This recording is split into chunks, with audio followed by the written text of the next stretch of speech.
तो दोस्तों आज की इस वीडियो में हम बात करने जा रहे हैं ट्रांसपोर्टर फिफ्थ के बारे में। दोस्तों एक तरह से 2024 आ चुका है और इस मूवी का हम सभी को बेसब्री से इंतज़ार है।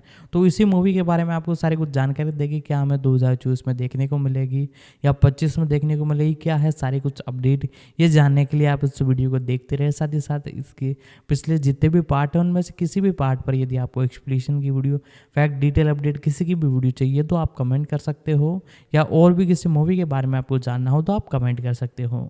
तो अब इसके बारे में हम जानना चालू करते हैं।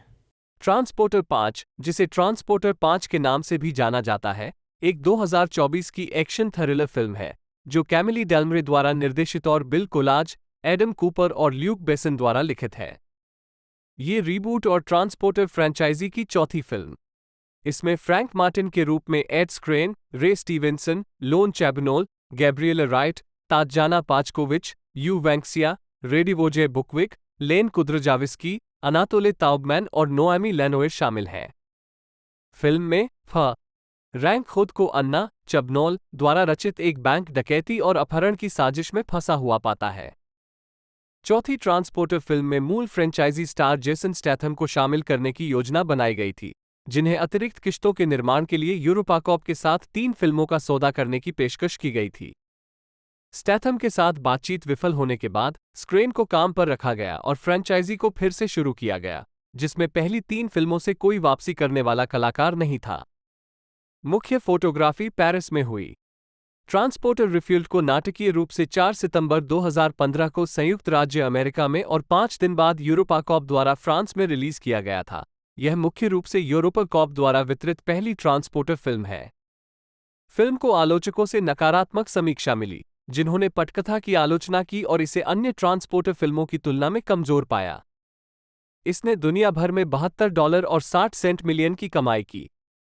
कथानक 1995 में रूसी अपराधी डकैत अर्कडी कारसोव और उसके सहयोगियों लियो इमासोव और यूरी ने फ्रेंच रिवेरा में प्रतिद्वंद्वी गिरोहों के यौन तस्करी के कारोबार को अपने कब्जे में ले लिया। वेश्याओं में से एक युवा अन्ना और मैसा है। क्रासोव मैसा को अपने साथ ले जाने में रुचि लेता है। 15 साल बाद अन्ना किसी को कारसोव के आपराधिक उद्यम को खत्म करने की अपनी योजना को लागू करने के लिए बुला रही है। पूर्व विशेष बल संचालक फ्रैंक मार्टिन अपनी ऑडी S8 में संदिग्ध ग्राहकों के लिए वर्गीकृत पैकेज और लोगों के परिवहन के लिए एक कुशल ड्राइवर के रूप में काम कर रहे हैं। फ्रैंक एक सेवानिवृत्त MI6 एजेंट और फ्रैंक जूनियर के पिता फ्रैंक मार्टिन सीनियर को चुनता है। बाद में उस रात कार्लटन कांस होटल में अन्ना और कियाओ ने क्रासोव के पैसे के प्रभारी अकाउंटेंट को मार डाला। भागने से पहले उन्होंने होटल के कमरे में एक मृत वेश्या का शव रख दिया। फ्रैंक जूनियर के आवास पर अपने पिता के साथ रात्रि भोज के दौरान एना फ्रैंक जूनियर को एक ट्रांसपोर्टर के लिए बुलाती है और उसे होटल बैरियर ले मैजेस्टिक कांस में उससे मिलने के लिए कहती है। अगली सुबह कारसोव और उसकी महिला मैसा को पता चलता है कि उसके अकाउंटेंट की हत्या कर दी गई है और एक मृत वेश्या उसके समूह का हार पहने हुए पाई जाती है। इस बीच फ्रैंक जूनियर की मुलाकात अन्ना से होती है, जो फ्रैंक जूनियर को मोटे कार्लो में मेडिटेरेनियन बैंक में उसे लेने के लिए कहती है और फ्रैंक जूनियर उसे स्वीकार कर लेता है। फ्रैंक जूनियर बैंक में अन्ना से मिलता है, जहां उसके साथ कियाओ और मारिया सहित 3 महिलाएं शामिल होती हैं।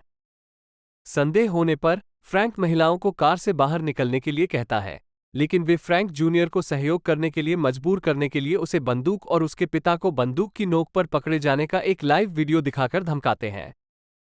फ्रैंक जूनियर भाग जाता है और पुलिस से भागने में सफल हो जाता है। फ्रैंक महिलाओं को एक सुरक्षित घर में ले जाता है और जीना और उसके पिता से मिलता है। एना ने खुलासा किया कि उसके पिता को जहर दिया गया था और अगर फ्रैंक जूनियर ने जो कहा गया था वह किया तो वो मर जाएंगे क्योंकि उनके पास मारक दवा है। फ्रैंक अनिच्छा से स्वीकार करता है और अन्ना फ्रैंक जूनियर से कहता है कि वे संवेदनहारी गैस चुराने जा रहे हैं। फ्रैंक जूनियर को पता चलता है कि अन्ना और महिलाएं क्रासोव की पूर्व वेश्याएं थीं, जिनके साथ उन्होंने सेना में रहते हुए एक इतिहास साझा किया था। इस बीच क्रासोव और मैसा को पता चला कि महिलाओं ने क्रासोव के सहयोगियों की सूची वाली एक लॉगबुक चुरा ली है और क्रासोव को एहसास हुआ कि फ्रैंक जूनियर शामिल था। फ्रैंक जीना, कियाओ और अन्ना को इमासोव के स्वामित्व वाले एक रेव पार्टी क्लब में ले जाता है। उन्होंने इमासोव सहित क्लब के सभी लोगों को बाहर निकालने के लिए गैस बंद कर दी, जिससे उन्हें उसकी उंगलियों के निशान मिल गए, जिससे उन्हें उसके बैंक खाते तक पहुंच मिल गई और अन्ना ने पैसे उसके खाते में स्थानांतरित कर दिए। फ्रैंक सीनियर और मारिया यूरी के विमान में घुसपैठ करते हैं और फ्रैंक जूनियर द्वारा उन्हें लेने से पहले उसकी उंगलियों के निशान अपने खाते में सुरक्षित कर लेते हैं। मारिया को यूरी के अंगरक्षकों में से एक ने गोली मार दी थी, इसलिए अन्ना के ये बताने से पहले कि जहर एक चाल थी, वे उसकी जान बचाने के लिए उसे वापस सुरक्षित घर में ले गए। लड़कियों के काम पूरा करने के बाद फ्रैंक जूनियर और सीनियर चले जाते हैं। क्रासोव के सहयोगियों ने क्रासोव से फ्रैंक जूनियर और उसके समूह की लड़कियों के साथ उसके इतिहास के बारे में पूछताछ की, इसलिए क्रासोव ने फ्रैंक सीनियर का अपहरण कर लिया और फ्रैंक जूनियर को फोन किया और मांग की कि वह लड़कियों को अपनी नौक पर ले आए, अन्यथा वह उसके पिता को मार डालेगा। फ्रैंक जूनियर लड़कियों के पास लौट आता है, लेकिन जीना समूह छोड़ देती है। फ्रैंक जूनियर महिलाओं को क्रासोव की नौक पर ले जाता है। यूरी और इमासोव नौक पर आए, उन्होंने क्रासोव पर उनके पैसे चुराने का आरोप लगाया और अन्ना ने आरोप लगा या कि क्रासोव ने लड़कियों को उनके लिए उनके पैसे चुराने का आदेश दिया था। क्रासोव अपने सहयोगियों को अपना खाता दिखाता है, लेकिन जीना नौक पर चढ़ने और चुराए गए सभी पैसे उसके खाते में स्थानांतरित करने में सफल हो जाती है। डबल क्रॉस एक गोलीबारी होती है, जिसमें कियाओ और मारिया गोलीबारी में मारे जाते हैं। मैसा द्वारा जीना को गोली मारने से पहले जीना ने पैसे वापस चुरा लिए। इससे पहले कि मैसा पैसे वापस ले पाती, जीना ने मैसा का गला घोंट दिया और फिर उसके घाव ने दम तोड़ दिया। फ्रैंक जूनियर एक चट्टान पर क्रासोव का सामना करता है।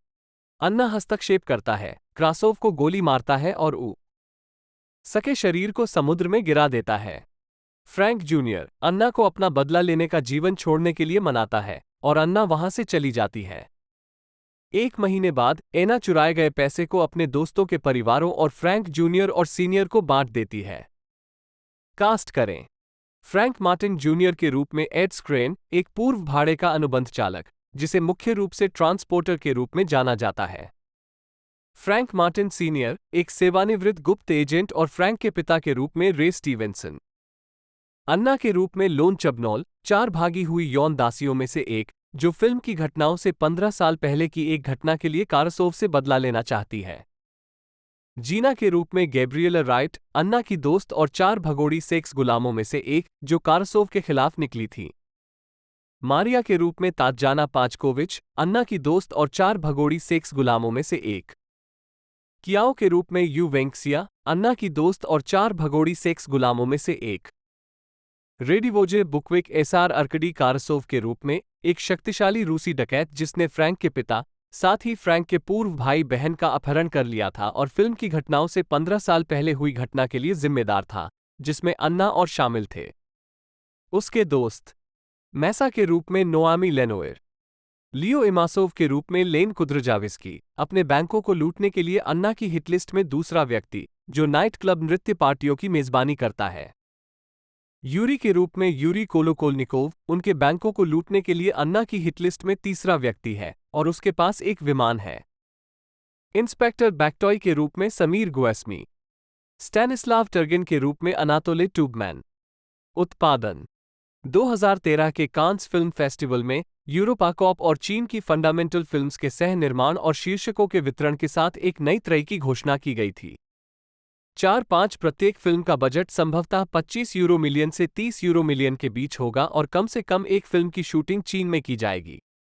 6 ल्यूक बेसन सभी फिल्मों का सह वित्तपोषण, वितरण, निर्माण और लेखन करेंगे। 7 जेसन स्टैथम के साथ बातचीत विफल होने के बाद फ्रैंचाइजी को फिर से शुरू किया गया। यूरोपाकॉप चाहता था कि स्टैथम पहले स्क्रिप्ट का खुलासा किए बिना 3 अनुबंध सौदे पर हस्ताक्षर करे। अंग्रेजी अभिनेता एड स्क्रेन ने श्रृंखला की चौथी किस्त में फ्रैंक मार्टिन के रूप में स्टैथम की जगह ली। 8 मार्च 2015 में शीर्षक को द ट्रांसपोर्टर लिगेसी से बदलकर द ट्रांसपोर्टर रिफ्यूल्ड कर दिया गया। फिल्म की मुख्य फोटोग्राफी 1 अगस्त 2014 को पेरिस, फ्रांस में शुरू हुई।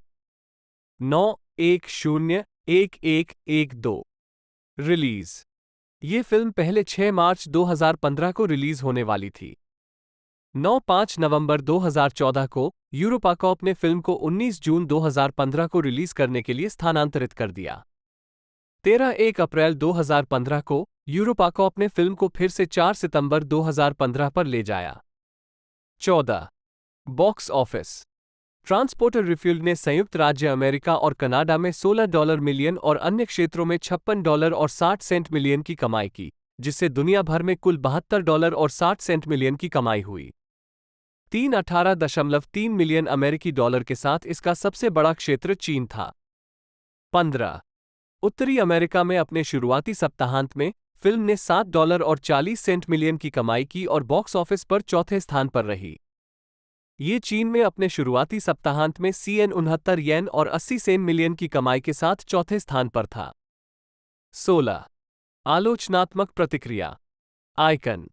इस अनुभाग को विस्तार की आवश्यकता है, आप इसे जोड़कर मदद कर सकते हैं। सितंबर 2015।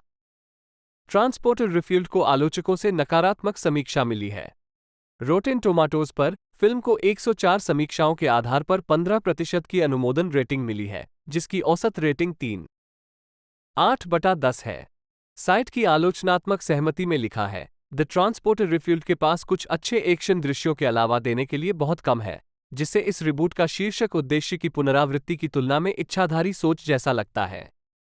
17 मेटाक्रिटिक पर फिल्म को 24 आलोचकों के आधार पर 100 में से 32 का भारित औसत स्कोर मिला है, जो आमतौर पर प्रतिकूल समीक्षाओं को दर्शाता है। 18 सिनेमा स्कोर द्वारा सर्वेक्षण में शामिल दर्शकों ने फिल्म को ए जोड़ से एफ पैमाने पर बी घटाव का औसत ग्रेड दिया। 19 IGN ने इसे 10 में से 7.0 का स्कोर देते हुए कहा, इस रीबूट पर जेसन स्टैथम की छाया बड़ी थी, लेकिन एड स्क्रीन ने इसे पकड़ लिया, जिसका अर्थ है कि फ्रेंचाइजी सुरक्षित। एडवर्ड जॉर्ज स्क्रेन SKRAN, एक जन्म 29 मार्च 1983, एक अंग्रेजी अभिनेता, फिल्म निर्माता और रैपर हैं।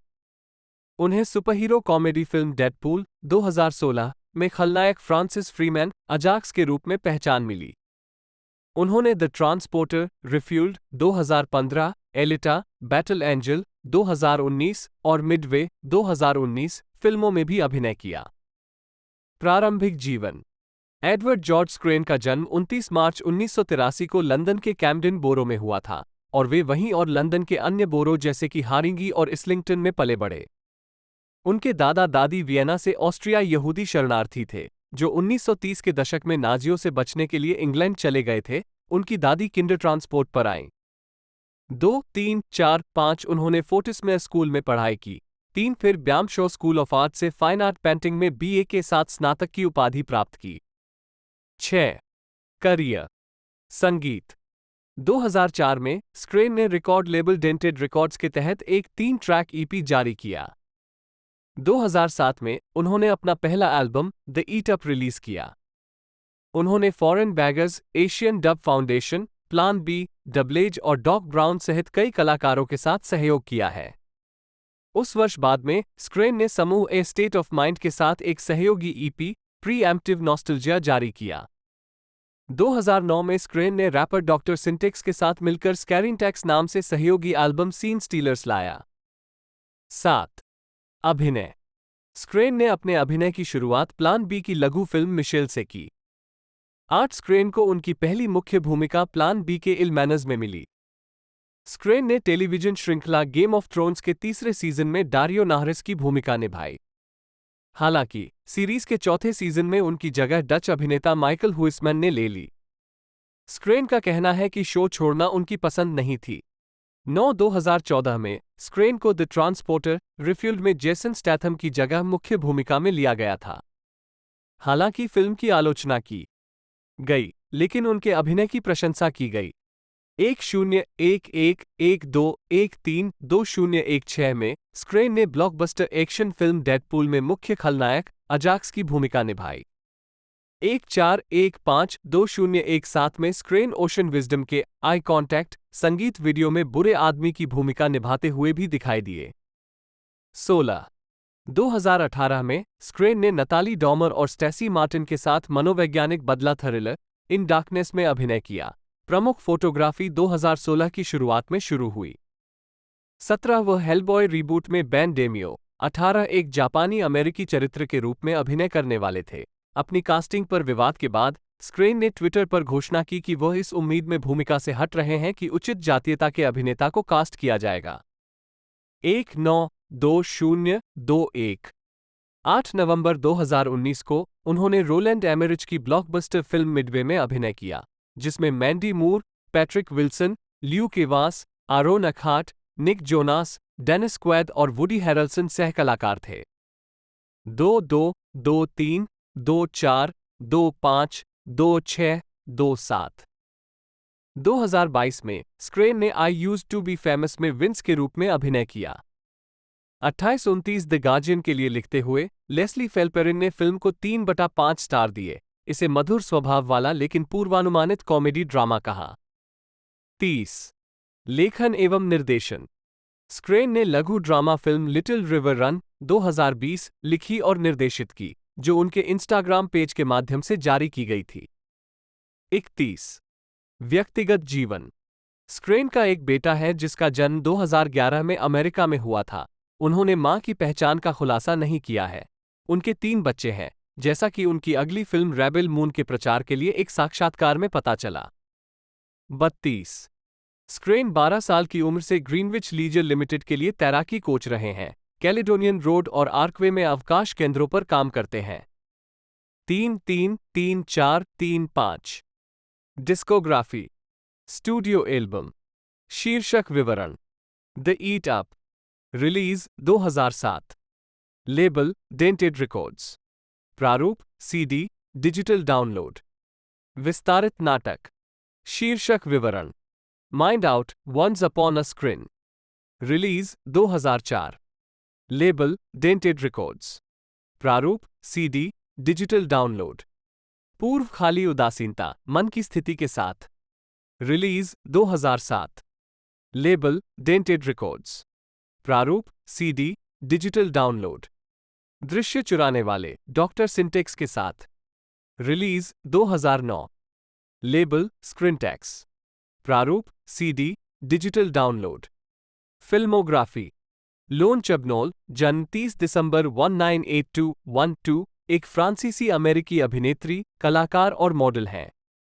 3 उन्हें जॉन टर्टुरो की comedy Fading Gigolo, romantic drama third person, action thriller the transporter refuelled और हॉरर ड्रामा एंथोलॉजी टीवी श्रृंखला tales of the walking dead में उनकी भूमिका के लिए जाना जाता है।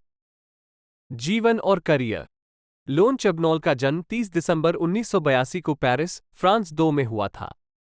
1-2 वह वियतनामी, जर्मन और इतालवी मूल की हैं। 4 उनके प्रारंभिक वर्ष कलाकार बर्नार्ड बिस्टेस के साथ कला कक्षाओं में बीते। 5 16 साल की उम्र में एलीट मॉडल मैनेजमेंट द्वारा खोजी गई। वो एले और मैरी क्लेयर जैसी पत्रिकाओं के कवर पर रही हैं। 6 2010 में वो Lee Strasberg theatre and film institute में अभिनय का अध्ययन करने के लिए न्यूयॉर्क चली गईं। 6 अभिनय। चैबनोल को उनकी पहली फीचर फिल्म भूमिका जॉन टर्टुरो की कॉमेडी फेडिंग जिगोलो में मिली। 2014 में उन्हें मिला कुनिस के साथ थर्ड पर्सन में एक महत्वपूर्ण दयालु किरदार निभाते हुए सैम के रूप में चुना गया था।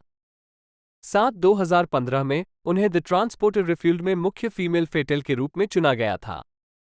8 2022 में चैबनोल ने एंथोलॉजी श्रृंखला tales of the walking dead की पहली किस्त में मुख्य भूमिका निभाते हुए द वॉकिंग डेड ब्रह्मांड में प्रवेश किया, जो सफल एएमसी श्रृंखला का नवीनतम अवतार है। 9 कला कार्य। 2015 में चैबनोल ने न्यूयॉर्क शहर में अपनी पहली एकल कला प्रदर्शनी खोली, 10 मोनिका वॉटकिंस द्वारा क्यूरेट की गई बॉर्न इन ब्लू। 10 शो में एक लघु एनिमेटेड फिल्म शामिल थी जिसमें समुद्र के तल से जीवित होते फिनिक्स के जन्म को दर्शाया गया था। उनके अगले काम नेमसिस को 2018 में एलए प्रदर्शनी में पेश किया गया था। 11 इसके बाद कई अन्य कलाकारों के साथ समूह शो वेराइज 12 पेश किया गया था। 2019 में उन्होंने अपनी पहली बच्चों की किताब ब्लूबू जारी की, 13 जो ब्राउन वुड्स में रहने वाले एक नीले राक्षस की कहानी है जो जंगल में बचे आखिरी कैटरपिलर से मिलता है। प्रशस्ति पत्र आवश्यक। व्यक्तिगत जीवन। फरवरी 2020 में चबनोल अमेरिकी नागरिक बन गईं।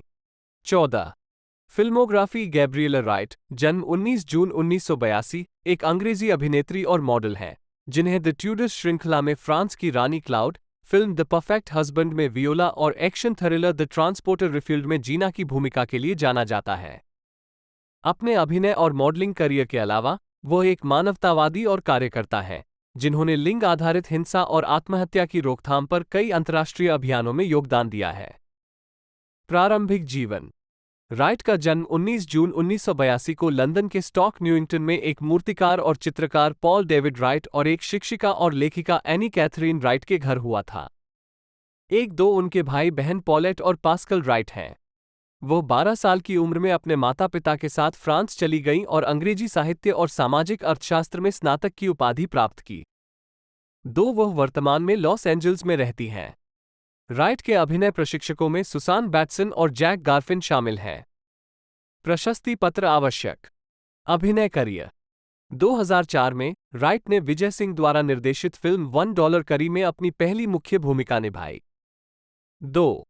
2007 में राइट ऐतिहासिक नाटक श्रृंखला द ट्यूडर्स में फ्रांस की रानी क्लाउड के रूप में दिखाई दी। 2014 में राइट HBO की अलौकिक ड्रामा सीरीज ट्रू ब्लड के 7वें सीजन में दिखाई दी, जिसमें उन्होंने सिल्वी की भूमिका निभाई। 4 उन्होंने लुकास पवेटो द्वारा निर्देशित horror film The Perfect Husband में ब्रेट रॉबर्ट्स और कार्ल वॉटन के साथ मुख्य भूमिका निभाई। 5 ल्यूक पॉल मॉरिस बेसन, फ्रेंच, LYKBS, जन्म 18 मार्च 1959, एक फ्रांसीसी फिल्म निर्माता हैं। उन्होंने सबवे 1985, द बिग ब्लू 1988 और ला फेम निकिता 1990 फिल्मों का निर्देशन या निर्माण किया। सिनेमा डू लुक फिल्म आंदोलन से जुड़े उन्हें उनकी फिल्मों लियोन, द प्रोफेशनल 1994 और अंग्रेजी भाषा की the messenger, the story of Joan of Arc 1999 के लिए सर्वश्रेष्ठ निर्देशक और सर्वश्रेष्ठ चित्र के सीजे पुरस्कार के लिए नामांकित किया गया है। उन्होंने अपनी विज्ञान fi action film the fifth element 1997 के लिए सर्वश्रेष्ठ निर्देशक और सर्वश्रेष्ठ फ्रांसीसी निर्देशक का पुरस्कार जीता। उन्होंने 2014 की science fi action film Lucy और 2017 की space opera film Valerian and the City of 1000 planets को लिखा और निर्देशित किया। 1980 में अपने करियर की शुरुआत में उन्होंने अपनी खुद की production company less films do loop की स्थापना की, जिसका बाद में नाम बदलकर लेस फिल्म्स डू डॉफिन रखा गया। इसे 2000 में हटा दिया गया जब उन्होंने लंबे समय के सहयोगी पियरे एंजले पोगम FR के साथ यूरोपाकॉप की सह स्थापना की। लेखक, निर्देशक या निर्माता के रूप में बेसन 50 से अधिक फिल्मों के निर्माण में शामिल रहे हैं। प्रारंभिक जीवन। बेसन का जन्म पेरिस में हुआ था। उनके माता पिता दोनों क्लब मेट स्कूबा डाइविंग प्रशिक्षक के रूप में काम करते थे। इस परिवेश से प्रभावित होकर एक बच्चे के रूप में उन्होंने एक समुद्री जीवविज्ञानी बनने की योजना बनाई। उन्होंने अपनी युवावस्था का अधिकांश समय अपने माता पिता के साथ इटली, यूगोस्लाविया और ग्रीस के पर्यटक रिजॉर्ट्स की यात्रा में बिताया। जब वो 10 वर्ष के थे तो परिवार फ्रांस लौट आया।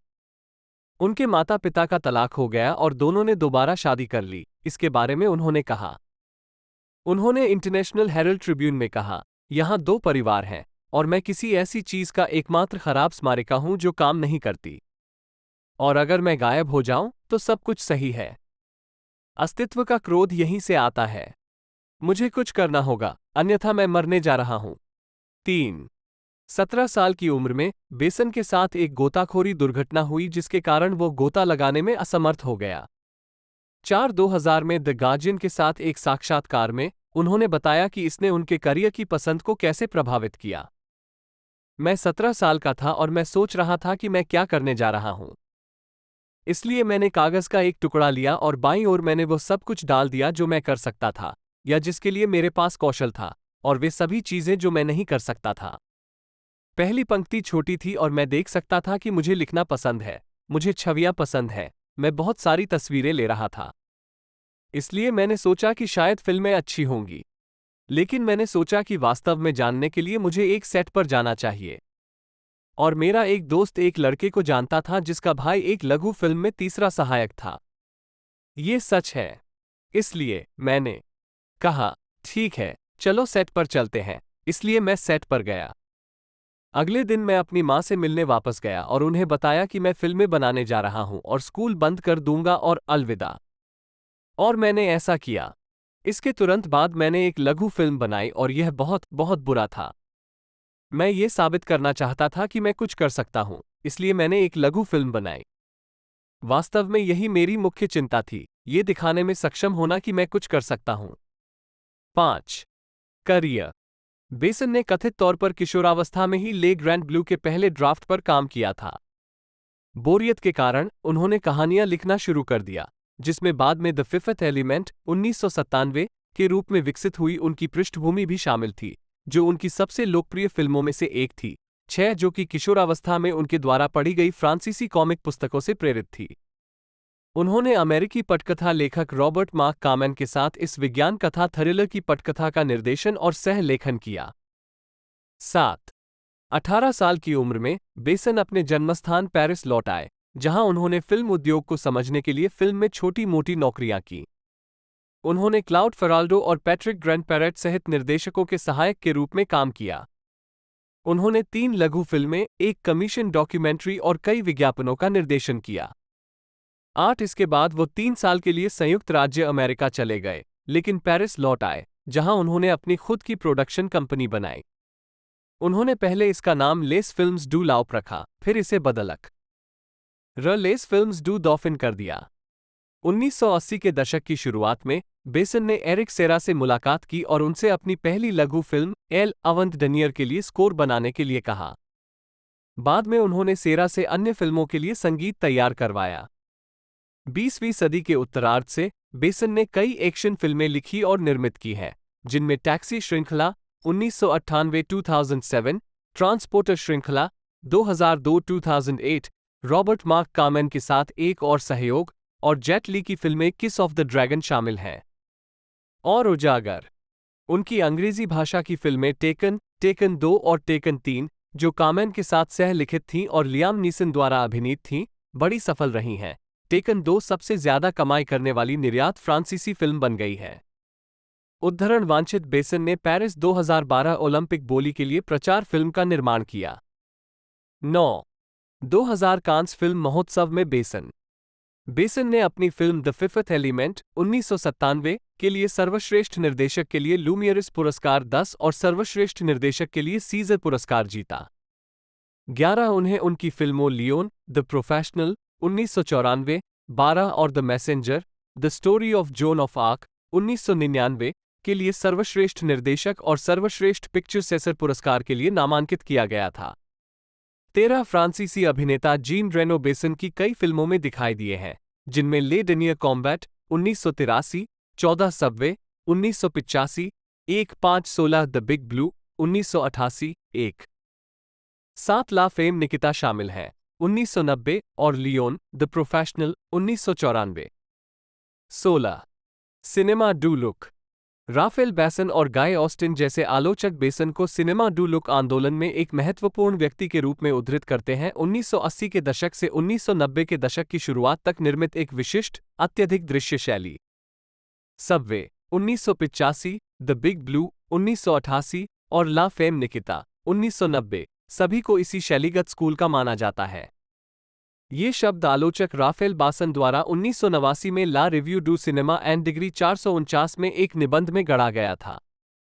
18 प्रयोगात्मक सिनेमा के पक्षधर और न्यू वेव, नोवेल वेग निर्देशकों के मित्र बासन ने बेसन को जीन जैक्स बेनिक्स और लियोस कैरेक्स के साथ 3 निर्देशकों के रूप में समूहित किया, जिन्होंने ले लुक की शैली साझा की। इन निर्देशकों को बाद में आलोचनात्मक रूप से विषय पर शैली और कथा पर तमाशा पसंद के रूप में वर्णित किया गया। 19 बेसन और इस प्रकार वर्गीकृत अधिकांश फिल्म निर्माता इस लेबल से असहज थे। उन्होंने उनके काम की तुलना फ्रांस की न्यू वेव से की। जीन ल्यूक गोडार्ड और फ्रांकोइस ट्रूफोर्ट मौजूदा सांस्कृतिक मूल्यों के खिलाफ विद्रोह कर रहे थे और उन्होंने सिनेमा को अभिव्यक्ति के साधन के रूप में सिर्फ इसलिए इस्तेमाल किया क्योंकि यह उस समय का सबसे उन्नत माध्यम था। बेसन ने 1985 में द न्यूयॉर्क टाइम्स में एक साक्षात्कार में कहा, आज क्रांति पूरी तरह से उद्योग के भीतर हो रही है और इसका नेतृत्व ऐसे लोग कर रहे हैं जो फिल्मों को बेहतर, अधिक विश्वसनीय और देखने में आनंददायक बनाकर उनका स्वरूप बदलना चाहते हैं। उन्होंने कहा, चूंकि इस क्षेत्र में प्रवेश करना कठिन होता जा रहा है, इसलिए हमने एक मनोवैज्ञानिक कवच विकसित किया है और काम करने के लिए कुछ भी करने को तैयार हैं। मुझे लगता है कि हमारा जुनून ही फिल्म निर्माण प्रतिष्ठान के स्तंभों को हिला देगा। 20 बेसन ने आंग सान सूकी की बायोपिक द लेडी 2011 मूल शीर्षक डांस ला लूमियरे का निर्देशन किया। उन्होंने लॉकआउट 2012 पर भी काम किया। 21 कार्य।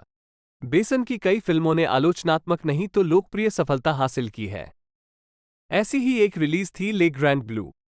इंटरनेशनल हेरल्ड ट्रिब्यून ने बेसन की 2007 की प्रोफाइल में लिखा है, जब 1988 के कांस फिल्म फेस्टिवल में ओपनिंग नाइट पर फिल्म का प्रीमियर हुआ था तो इसे बेरहमी से पीटा गया था, लेकिन इससे कोई फर्क नहीं पड़ा, यह एक धमाका था। युवा लोगों द्वारा गले लगाए जाने के बाद जो इसे दोबारा देखने के लिए आते रहे, फिल्म ने 10 मिलियन टिकट बेचे और जल्द ही वो बन गई जिसे फ्रांसीसी फिल्म जनरेशन कहते हैं, जो संस्कृति में एक निर्णायक क्षण था। 3. बेसन ने आर्थर श्रृंखला बनाए, जिसमें आर्थर और मिनिमॉय, आर्थर और फॉरबिडन सिटी, आर्थर और माल्टजार्ट का प्रतिशोध और आर्थर और दो दुनियाओं का युद्ध शामिल है। उन्होंने आर्थर एंड द इनविजिबल्स का निर्देशन किया, जो संग्रह की पहली 2 पुस्तकों का रूपांतरण था। लाइव एक्शन और एनिमेशन वाली एक फिल्म, इसे यूके और यूएस में रिलीज किया गया था। प्रशस्ति पत्र आवश्यक। आलोचनात्मक मूल्यांकन। बेसन को सबसे हॉलीवुड फ्रांसीसी फिल्म निर्माताओं के रूप में वर्णित किया गया है। बाय स्कॉट टोबियास ने लिखा है कि उनकी स्मार्ट, कमर्शियल एक्शन फिल्में इतनी अदला बदली योग्य थीं, ड्रग्स, फूहड़ता, हंसते हुए सुपरविलेनी और हांगकांग शैली के प्रभाव की प्रत्येक नई परियोजना शायद शीर्षक पृष्ठ पर व्हाइट आउट के साथ शुरू होती है। 23.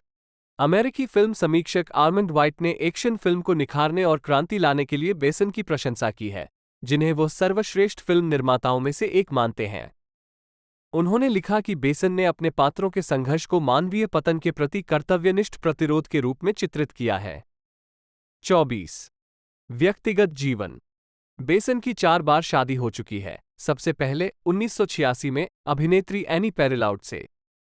उनकी एक बेटी जूलियट थी, जिसका जन्म 1987 में हुआ था। पेरिलाउड ने बेसन की ला फेम निकिता 1990 में अभिनय किया था। 1991 में उनका तलाक हो गया। बेसन की दूसरी पत्नी अभिनेत्री और निर्देशक मार्विन लेबेस्को थीं, जिनके साथ उन्होंने तब डेटिंग शुरू की जब वो 32 वर्ष के थे और वो 15 वर्ष की थीं। 25 उन्होंने 1992 के अंत में शादी की जब 16 वर्षीय लेबेस्को अपनी बेटी शन्ना के साथ गर्भवती थी, जिसका जन्म 3 को हुआ था। जनवरी 1993। 26 लेबेस्को ने बाद में दावा किया कि उनके रिश्ते ने बेसन की फिल्म लियोन 1994 को प्रेरित किया, जहां कथानक में एक वयस्क व्यक्ति और 12 वर्षीय लड़की के बीच भावनात्मक संबंध शामिल था। 25 उनका विवाह 1997 में समाप्त हो गया, जब बेसन द फिफ्थ एलिमेंट 1997 के फिल्मांकन के दौरान अभिनेत्री मिला जोवोविच के साथ जुड़ गए। उन्होंने 14 दिसंबर 1997 को 21 वर्षीय जोवोविच से शादी की, जब वह 38 वर्ष के थे। 1999 में उनका तलाक हो गया। 28 अगस्त 2004 को 45 साल की उम्र में बेसन ने 32 साल की फिल्म निर्माता वजिनी सिला से शादी की। उनके 3 बच्चे हैं। 28 बलात्कार का आरोप। 2018 में Valerian and the City of a Thousand Planets में दिखाई देने वाली अभिनेत्री सैंड वान रॉय ने बेसन पर बलात्कार का आरोप लगाया। 29 निर्देशक के वकील थियरी मारम्बट ने कहा कि बेसन ने इन काल्पनिक आरोपों से स्पष्ट रूप से इनकार किया है और आरोप लगाने वाला कोई ऐसा व्यक्ति था जिसे वो जानता है, जिसके प्रति उसने कभी भी अनुचित व्यवहार नहीं किया है। 30-31 फरवरी 2019 में फ्रांसीसी अभियोजकों ने सबूतों की कमी का हवाला देते हुए उनके खिलाफ मामला हटा दिया। 32 दिसंबर 2021 में एक न्यायाधीश ने दूसरी जांच के बाद बेसन के खिलाफ मामले को खारिज कर दिया। 33 पेरिस में सरकारी अभियोजक के कार्यालय ने कहा कि जांच स्पष्ट रूप से स्थापित करती है कि बलात्कार के आपराधिक तथ्य नहीं हुए थे, नागरिक पक्ष की सहमति की अनुपस्थिति स्थापित नहीं हुई है और बाधा, धमकी, हिंसा का अस्तित्व है, विशेषता नहीं।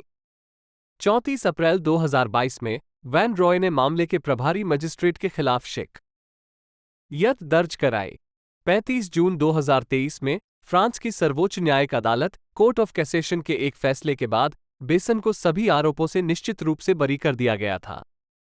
यह फैसला वान रॉय को फ्रांस या यूरोप में कहीं और उन्हीं आरोपों पर मुकदमा चलाने से रोकता है।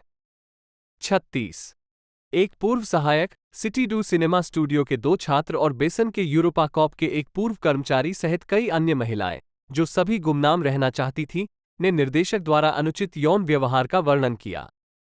37 अपनी कहानियों का समर्थन करने के लिए कोई सबूत नहीं होने के कारण उन्होंने आरोप नहीं लगाए और मानहानि का मुकदमा टाल दिया। उनकी कहानियों का प्रयोग जांच न्यायाधीश द्वारा नहीं किया गया। 38-39 चयनित फिल्मोग्राफी। मुख्य लेख ल्यूक बेसन। फिल्मोग्राफी एल अवंत डनियर 1981, ले डनियर कॉम्बैट 1983, सबवे 1985, द बिग ब्लू 1988, ला फेम निकिता 1990, अटलांटिस 1991, लियोन द प्रोफेशनल 1994, पांचवां तत्व 1997, the messenger the story of Joan of Arc 1999, Angel A 2005, Arthur and the invisibles 2006, लिया गया 2008, Arthur and the revenge of Maltazard 2009, Adele Blanc Sec का असाधारण रोमांच 2010, Arthur 3 दो दुनियाओं का युद्ध 2010, द लेडी 2011, परिवार 2013, लूसी 2014, वेलेरियन और हजारों ग्रहों का शहर 2017, अन्ना 2019, डॉगमैन 2023, विरासत और सम्मान।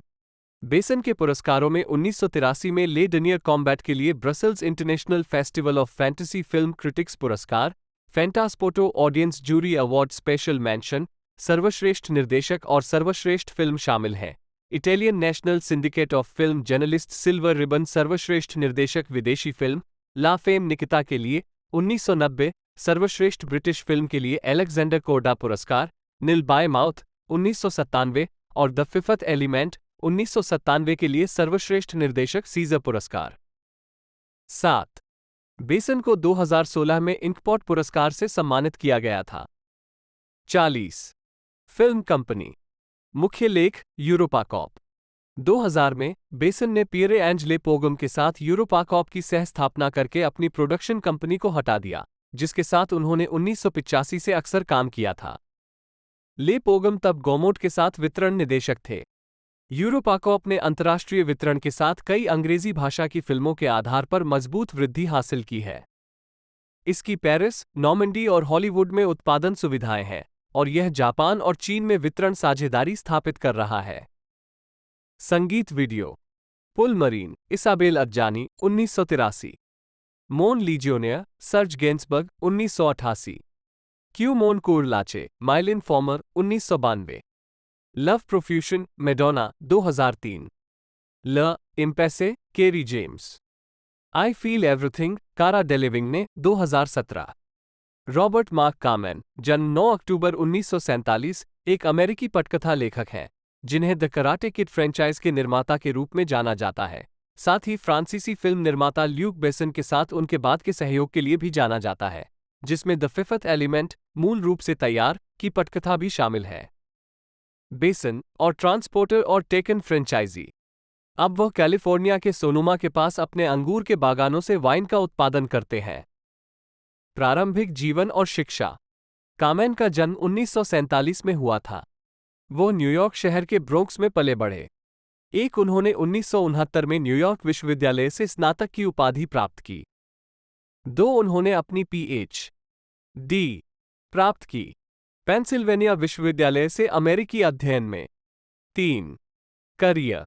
कामेन फ्रांसीसी लेखक और निर्देशक ल्यूक बेसन के लगातार सहयोगी हैं, जिन्होंने the fifth element, the transporter और टेकन श्रृंखला का सह निर्माण किया। दोनों ने पहली बार नताली पोर्टमैन और जीन रेनो की थ्रिलर द प्रोफेशनल में एक साथ काम किया। द फिफ्थ एलिमेंट की सफलता के बाद बेसन ने कामेन को यूरोप में एक मिनी स्टूडियो बनाने के अपने लक्ष्य में शामिल होने के लिए आमंत्रित किया, जिसमें ऐसी फिल्में बनाई जाएंगी जो यात्रा करेंगी, अंतर्राष्ट्रीय फिल्में, आप जानते हैं, एक्शन फिल्में। 4 कराटे बच्चा। कराटे किड कामेन के जीवन पर आधारित एक अर्ध आत्मकथात्मक कहानी है।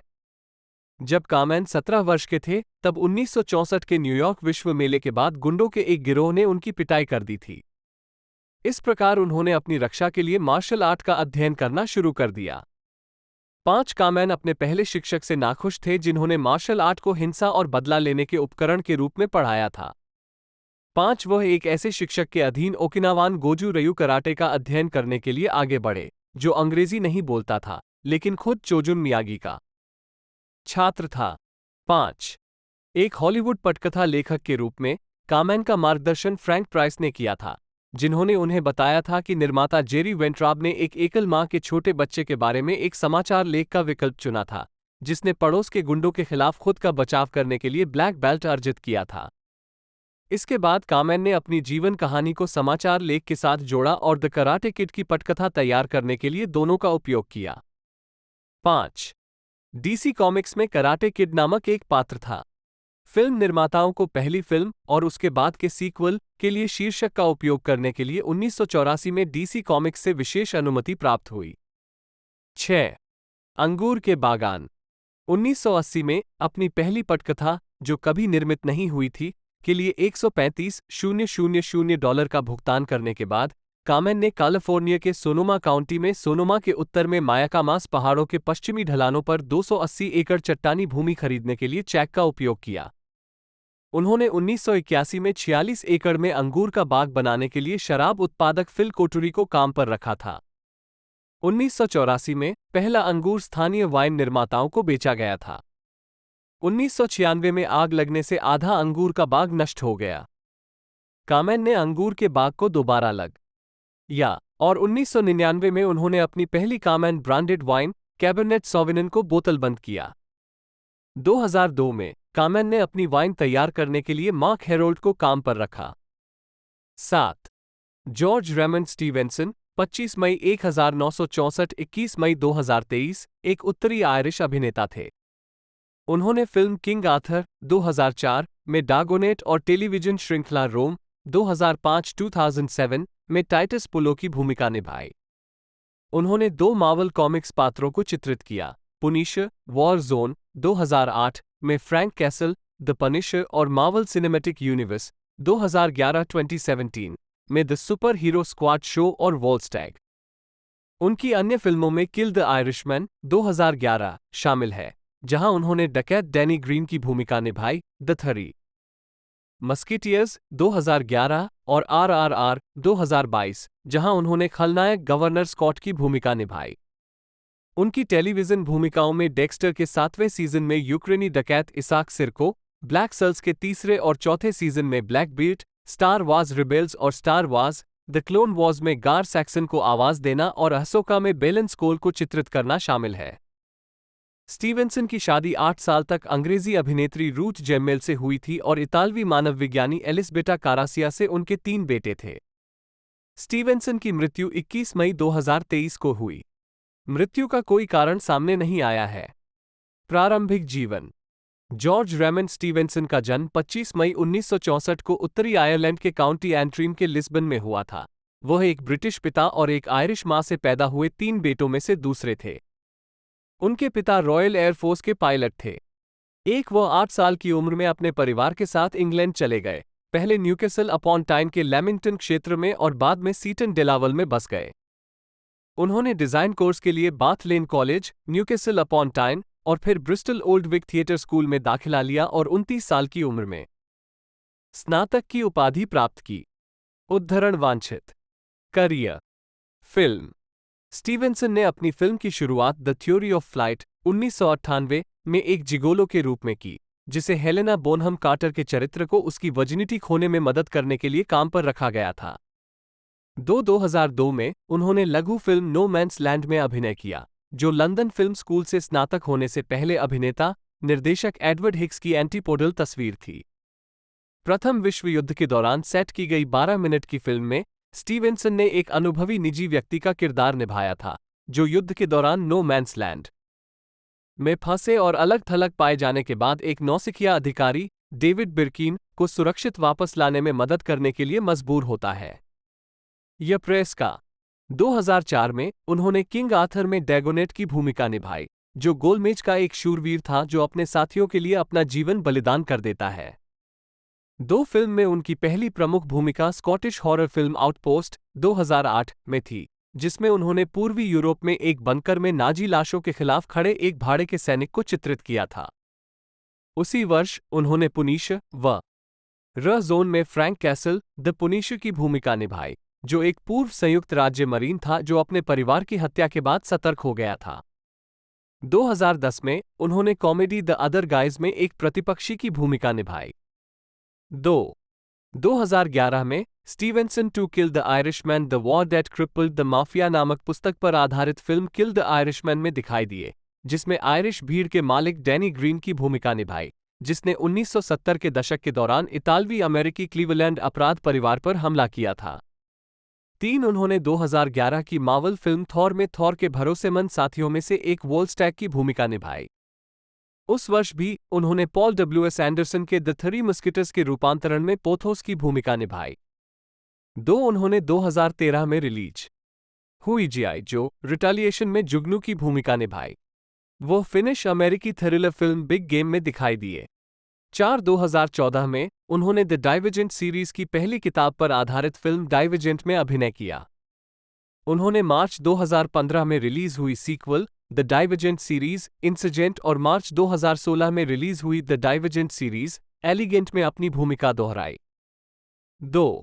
2019 में स्टीवेंसन को एस राजामौली द्वारा निर्देशित और 2022 में रिलीज हुई तेलुगु फिल्म RRR में मुख्य प्रतिद्वंद्वी के रूप में घोषित किया गया था।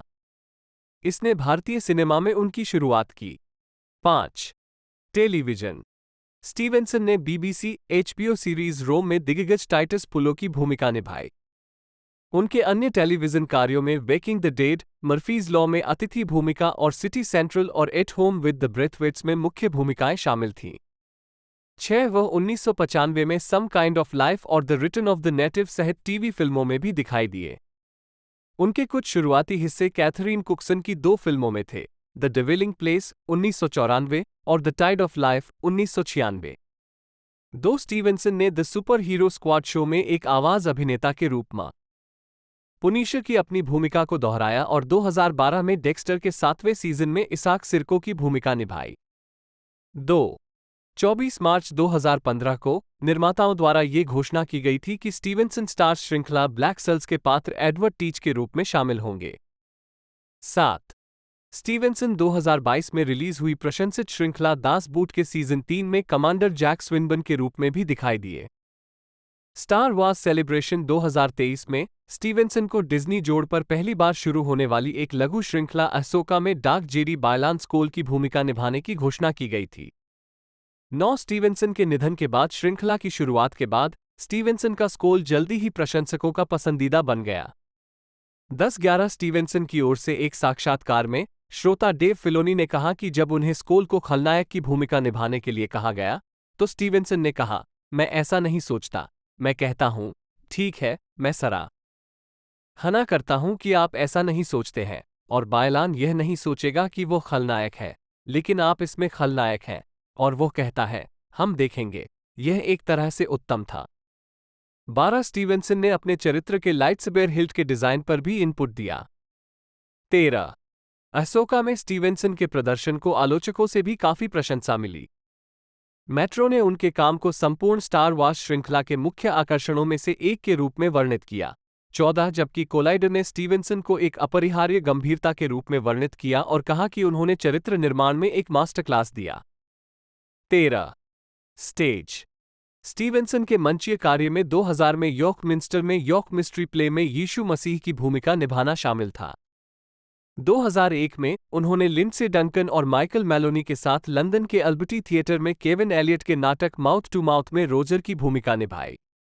उनका सबसे प्रसिद्ध हिस्सा शायद 2003 में रॉयल नेशनल थिएटर में जैनेट मैकेटीर के साथ जॉन वेबस्टर द्वारा द डचेस ऑफ माल्फी में कार्डिनल का किरदार था। 15 व्यक्तिगत जीवन।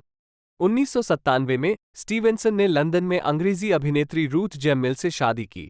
उनकी मुलाकात बैंड ऑफ गोल्ड 1995 के सेट पर हुई थी और बाद में उन्होंने पीक प्रैक्टिस 1997 में एक विवाहित जोड़े की भूमिका निभाई। शादी के 8 साल बाद 2005 में उनका तलाक हो गया। 16 स्टीवेंसन के इतालवी मानव विज्ञानी एलिस्बेटा कारासिया से 3 बेटे थे। 17 मृत्यु। स्टीवेंसन का उनके 59वें जन्मदिन से 4 दिन पहले 21 मई 2023 को निधन हो गया। 18 मौत का कोई कारण सामने नहीं आया है, लेकिन कथित तौर पर इटली के इस्चिया द्वीप पर कसिनो के सेट पर फिल्मांकन के दौरान उन्हें अस्पताल में भर्ती कराया गया था। 1920 रोसैरियो डॉसन, स्कॉट एडकिंस और जेम्स प्योरफॉय सहित स्टीवेंसन के सह कलाकारों ने श्रद्धांजलि अर्पित की। 19 कसिनो इन इस्चिया में स्टीवेंसन की भूमिका डोमिनिक परसेल ने संभाली। 22 अगस्त 2023 को स्टीवेंसन की मृत्यु के ठीक 3 महीने बाद रिलीज हुए अहसोका के पहले एपिसोड में उनके प्रति एक समर्पण शामिल है, हमारे दोस्त रे के लिए। 22 इवान्ना साखनो, जिन्होंने अहसोका में स्टीवेंसन की ऑन स्क्रीन प्रशिक्षु शिन हती की भूमिका निभाई, ने स्मरणोत्सव में लिखा कि वह हमेशा के लिए उनकी भेड़िया रहेंगी। उनके पात्रों के नाम उन 2 वार्गों के नाम पर रखे गए हैं जिन्होंने चंद्रमा और सूर्य का पीछा किया था। स्कैंडिनेवियाई पौराणिक कथा। 23 फिल्मोग्राफी। फिल्म चाबी उन फिल्मों को दर्शाता है जो अभी तक रिलीज नहीं हुई हैं।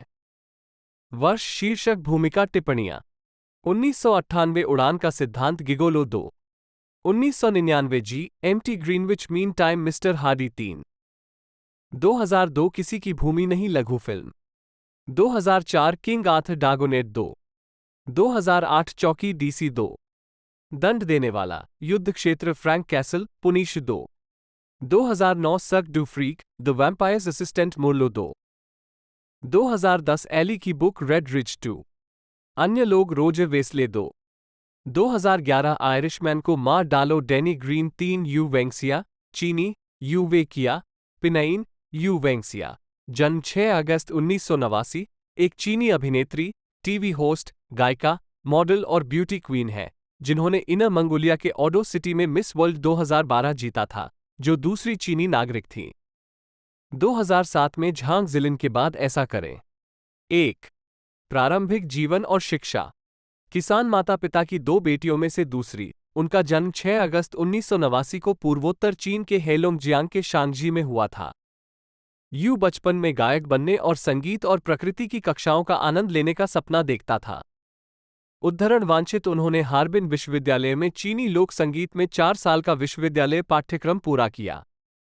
वो वर्तमान में संयुक्त राज्य अमेरिका में हार्वर्ड विश्वविद्यालय में पढ़ रही है। करियर। Miss China 2012। 30 जून 2012 को बीजिंग के जिनहाई लेक रिजॉर्ट में यू को मिस चाइना 2012 का ताज पहनाया गया। प्रशस्ति पत्र आवश्यक। Miss world 2012। 18 अगस्त 2012 को यू ने Dongsheng fitness centre stadium, auto city, inner Mongolia, चीन में आयोजित 2012 मिस वर्ल्ड प्रतियोगिता जीती। उन्हें मिस टैलेंट का नाम भी दिया गया, जहां उन्होंने फाइनल के दौरान मंच पर अपनी विजयी प्रतिभा चीनी लोकगीत का प्रदर्शन किया। जब उनसे पूछा गया कि मिस वर्ल्ड का ताज जीतकर उन्हें कैसा महसूस हुआ, तो उन्होंने जवाब दिया, आश्चर्यचकित हूं और बहुत खुश हूं। मिस वर्ल्ड जीतना एक बड़ी जिम्मेदारी है, जानने के लिए बहुत कुछ है। मैं वास्तव में अपने देश की पहली मिस वर्ल्ड विजेता झांग जिलिन की प्रशंसा करती हूं। मुझे उम्मीद है कि मैं उनके उदाहरण का अनुसरण करूंगी, लेकिन साथ ही अपनी पहचान भी बनाऊंगी। मैं मिस वर्ल्ड ऑर्गेनाइजेशन के साथ काम करने और अपनी करुणा और प्यार साझा करने और अपने शासनकाल के पूरे वर्ष में कई लोगों के जीवन को बेहतर बनाने में मदद करने के लिए बहुत उत्सुक हूं। 2. मिस वर्ल्ड के रूप में अपने शासनकाल के दौरान यू ने यूनाइटेड किंगडम, इटली, फ्रांस, दक्षिण Africa, Bharat, Australia, Philippines, Thailand, Indonesia, रूस, संयुक्त राज्य अमेरिका, हैती, ब्राजील, तुर्की, घाना, हंगरी, यूक्रेन और चीन की यात्रा की। Miss world 2013। मिस वर्ल्ड 2013 के ग्रैंड फाइनल में यू ने टैलेंट प्रतियोगिता की विजेता और उपविजेता, इंडोनेशिया की वानिया लारिसा और ऑस्ट्रेलिया की एरिन हॉलैंडर के साथ टैंजेट का प्रदर्शन किया। 3-4 फिल्मोग्राफी। लेन कुद्रजाविस्की 2 महीने की उम्र में अपने माता पिता के साथ लेनिनग्राद से पूर्वी बर्लिन आए थे, जहां उनके पिता एक वैज्ञानिक के रूप में नौकरी करते थे और उनकी मां एक दुभाषिया के रूप में काम करती थी। उन्होंने वायलिन वादन की खोज की और 6 साल की उम्र में वे लेनिनग्राद स्टेट बैले के साथ मंच पर थे। उन्होंने एक कलात्मक हाई स्कूल में दाखिला लिया, जहां उन्होंने अभिनय, गायन और वायलिन की शिक्षा प्राप्त की। अंततः ड्रेसडेन में उन्होंने वायलिन का अध्ययन किया। 2001 से 2006 तक कुद्रजाविस्की आरटीएल श्रृंखला एब्स्टिनेट 40 के स्थायी समूह का हिस्सा था। साथ ही उन्होंने विभिन्न सिनेमा और टेलीविजन प्रस्तुतियों में भाग लिया, जैसे कि पाइपरमिंट एलबी, स्टीफन रुजोविट्ज़की की ऑस्कर विजेता फिल्म द काउंटरफिटर्स में, पोप जोन में, Paramount production Jack Ryan, shadow recruit में केविन के साथ। कॉस्टनर केनेथ ब्रांग द्वारा निर्देशित और द ट्रांसपोर्टर रिफ्यूल्ड में ल्यूक बेसन द्वारा निर्मित और लिखित और ARD series der Kroatien Krimi में एक कमिश्नर के रूप में। 2 वह जर्मन फिल्म अकादमी के सदस्य हैं। Filmography: Katrin and Vladimir 1996 TV movie Vladimir. टैटोट 1998 2020 TV series David Kovacic Milan सगेज लिटविन शाकिर। डाइक्लेवन 1999 टीवी श्रृंखला। डाई एंड फोहरोंग 1999 TV movie. England 2000 enemy at the gates 2001 comrade in train. एब्स्टिनेट 40 2001 2006 टीवी सीरीज पोलिजिमिस्टर ग्रिचा कास्पिन। डाई अचटे टोटसुंडे तोस्काना करुसल 2002। किकी एंड टाइगर 2003 लघु टाइगर। Peppermint pond 2004 Luka. सुचमिचनिक्ट 2004 बाकीपुर होटल। चेरी की रानी डी 2004 टीवी मिनी सीरीज। कोबरा 11 के लिए अलार्म डाई ऑटोबान पॉलिसी 2005 2012 टीवी सीरीज जूरी ऑर्लो स्ट्रैक। ग्रोसे लुगेन 2007 मोरगेंताओ। द काउंटरफाइटर्स 2007 लॉसेजेक। बेजोबेरंडे Marie 2007 TV movie Andre Weber. एक प्रेरक वक्ता के रूप में वो महिलाओं और लड़कियों के खिलाफ हिंसा को समाप्त करने की वकालत करती हैं और उन्होंने लंदन 2018 और लॉस एंजल्स 2019 में महिलाओं के खिलाफ हिंसा को समाप्त करने के लिए संयुक्त राष्ट्र महिला और यूएन ट्रस्ट फंड 16 के लिए अपनी आवाज दी है। निकोल किडमैन वो डिफिकल्ट डायलॉग्स फोरम 2018 में एक अतिथि वक्ता रही हैं, जिसमें भारत और हॉलीवुड में मी टू आंदोलनों की तुलना की गई है और उन्होंने कार्नेगी हॉल में कई बार आघात के उपचार, ध्यान की शक्ति और पूर्णता की तलाश कैसे की जाए। वो एमिटी फाउंडेशन द्वारा सुविधा प्राप्त ग्रेटर लॉस एंजल्स क्षेत्र में पैरोलियो के साथ अपना ध्यान अभ्यास साझा करती है। 15 वो स्काई पावर की सद्भावना राजदूत हैं, जो विकासशील देशों के लिए सामाजिक आर्थिक प्रभाव मॉडल वाली एक सौर कंपनी है और म्यांमार में एक जमीनी स्तर की चैरिटी की मानद अध्यक्ष हैं जो यांगून और उसके आसपास मलिन बस्तियों में काम करती है। प्रशस्ति पत्र आवश्यक: 2019 में उन्होंने मिशेल पास्कल द्वारा निर्देशित आई एम नेवर अलोन का निर्माण किया। 11 जो नेवर अलोन 12 वैश्विक अभियान के लिए प्रेरणा थी, जिसे उन्होंने दीपक चोपड़ा के साथ स्थापित किया था। 13 इसके अलावा चोपड़ा के साथ उन्होंने ध्यान और योग अनुप्रयोग माइंड डाइव में टेलीपैथी और ऑटिज्म नामक श्रृंखला में योगदान दिया। 14 जिसे उन्होंने ध्यान, विज्ञान, योग के माध्यम से तनाव को कम करने और आघात से राहत देने के लिए एक उपकरण के रूप में विकसित किया। और फिल्में: नोएमी लेनोयर जन्म 19 सितंबर 1979 3 एक फ्रांसीसी मॉडल और अभिनेत्री हैं। वो Gucci, L'Oreal, next, Gap, Tommy Hilfiger, Victoria secret, Balmain Paris hair culture और मार्क्स एंड स्पेंसर के साथ अपने काम के लिए जानी जाती हैं। प्रारंभिक जीवन: 2005 के कांस फिल्म समारोह में नोएमी लेनोयर। लेनो का जन्म लेस उलिस एस्सोन, फ्रांस में हुआ था। 4 उनकी मां एक सफाई महिला है और हिंद महासागर में फ्रांसीसी द्वीप रियूनियन से आती हैं। वह अफ्रीकी और भारतीय जातीयता की है, जबकि उनके पिता मुख्य भूमि फ्रांस से एक फ्रांसीसी और एक इलेक्ट्रीशियन है। 4 जब वो 17 वर्ष की थी, लेनो को फोर्ड मॉडलिंग एजेंसी ने देखा और न्यूयॉर्क में मॉडलिंग शुरू कर दी। 2015 में नोएमी लेनोयर। करियर: पेरिस के पास एक बेनलियू जिले में पली बड़ी, जिसे वह यहूदी बस्ती कहती है। लेनो को पहली बार 1997 में 17 साल की उम्र में देखा गया था, जब एक डाकघर में एक फोर्ड बुकर ने उनसे संपर्क किया था। 5 उन्होंने 1997 में लोरियल के साथ अनुबंध किया और तब से लेटिटिया कास्टा और दीर्घकालिक मॉडल और अभिनेत्री एंडी मैकडोवेल के साथ उनके विज्ञापनों में दिखाई दी। उन्होंने विक्टोरिया सीक्रेट, गैप, नेक्स्ट और कई अन्य के लिए भी काम किया है। लेनोयर क्रिसमस 2009 तक 4 वर्षों तक यूके के high street retailer marks and Spencer का चेहरा थे। उद्धरण वांछित 6 और उन्हें साथ ही मॉडल एरिन ओ कॉनर, ट्विगी और लॉरा के साथ विभिन्न ब्रिटिश टीवी विज्ञापनों, पत्रिकाओं और बिलबोर्ड में देखा गया था। बेली: लेनोयर 2012 में मार्क्स एंड स्पेंसर के विज्ञापन में लौट आए, जहां उन्हें सर्वोत्कृष्ट ब्रिटिश मनोरंजन के चयन का आनंद लेते हुए देखा गया। 7 2007 में लेनो ने अभिनेता जैकी चैन और क्रिस टकर के साथ हिट फिल्म रश ऑवर 3 में अभिनय किया। 2009 में लेनोयर ने अशर के एकल हे डैडी, डैडीज होम के संगीत वीडियो में अभिनय किया। 8 उसका प्रतिनिधित्व मॉडल 1 द्वारा किया जाता है। 9 व्यक्तिगत जीवन: 2015 कांस फिल्म फेस्टिवल में नोएमी लेनोयर। रैपर स्टोमी बक्सी के साथ रिश्ते के बाद वह अंतर्राष्ट्रीय फुटबॉल खिलाड़ी क्लाउड मैक्यूले के साथ रहीं। 10 उनका एक बेटा है। 10 2009 की शुरुआत में ये जोड़ी अलग हो गई। 11 लेनोयर ने अगस्त 2015 में एक बेटी को जन्म दिया। 12 आत्महत्या का प्रयास। 9 मई 2010 को लेनो को उसके पेरिस स्थित घर के पास एक पार्क में अपने कुत्ते को घुमाने वाले एक व्यक्ति द्वारा आत्महत्या के संदिग्ध प्रयास के बाद बेहोश पाया गया था। उसे अस्पताल ले जाया गया जहां उसके शरीर में बड़ी मात्रा में ड्रग्स और अल्कोहल पाया गया। 13-14-15 उन्होंने फरवरी 2011 में ब्रिटेन की गार्जियन वीकेंड पत्रिका के साथ एक साक्षात्कार में आत्महत्या के प्रयास के बारे में बात की और स्वीकार किया कि उन्होंने वास्तव में बेवकूफ़ी भरा कुछ किया है। 5 कुछ लोगों ने इस घटना को एम्ब्रोस ओल्सेन, डॉल किम, टॉम निकॉन, हेले कोहले और रुस्लाना कोर्शुनोवा की आत्महत्याओं के साथ साथ उस समय फैशन उद्योग में चल रही आत्मघाती त्रासदियों की श्रृंखला के एक मामले के रूप में संदर्भित किया है। 16 television. Britain's next top model, cycle 6, एक एपिसोड, 19 जुलाई 2010। डांस एवैक ले स्टॉस प्रतियोगी, 2013। उन्होंने 2 साल तक ट्रेस टीवी पर एक शो की मेजबानी की।